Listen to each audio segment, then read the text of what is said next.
بسم اللہ الرحمن الرحیم۔ السلام علیکم ورحمۃ اللہ وبرکاتہ۔ ناظرین، آپ دیکھ رہے ہیں Uswah Islamic wisdom YouTube channel.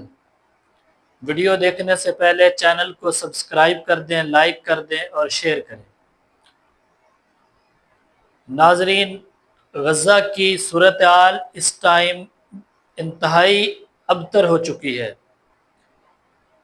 اسرائیل اپنے مظالم روز بروز بڑھاتا جا رہا ہے اور اسلامی ممالک کے جتنے حکمران ہیں وہ بالکل بے حسی کا مظاہرہ کر رہے ہیں۔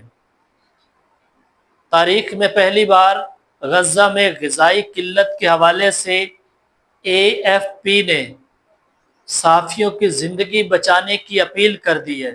فرانسیسی خبر ایجنسی AFP نے دنیا کو خبردار کرتے ہوئے کہا ہے، غزہ میں نہ کھانا ہے نہ پانی ہے، غزہ میں غذائی قلت کا راج ہے، جس سے رپورٹر اور کیمرہ تھامنے والوں کے ہاتھ بھی لرزنے لگے ہیں۔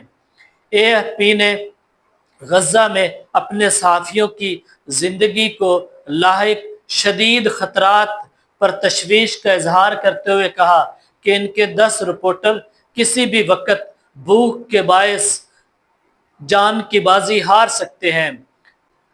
1944 میں اپنے قیام کے بعد سے AFP نے صحافیوں کے بارے میں پہلی بار ایسا بیان جاری کیا ہے۔ ایجنسی کے ایک فوٹوگرافر بشار نے سوشل میڈیا پر لکھا کہ وہ شدید کمزوری کا شکار ہو چکے ہیں اور مزید کام کرنے کے قابل نہیں رہے۔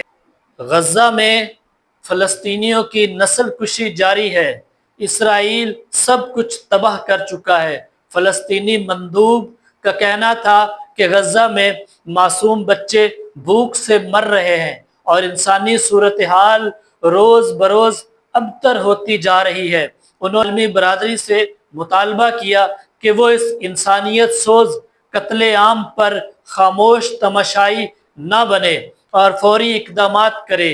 انہوں نے کہا کہ اسرائیل غزہ کو ایک ایسی سرزمین میں تبدیل کرنا چاہتا ہے جہاں لوگ نہ ہوں۔ وقت تیزی سے ختم ہو رہا ہے۔ اس مسئلے کا دیر پا حل ضروری ہے۔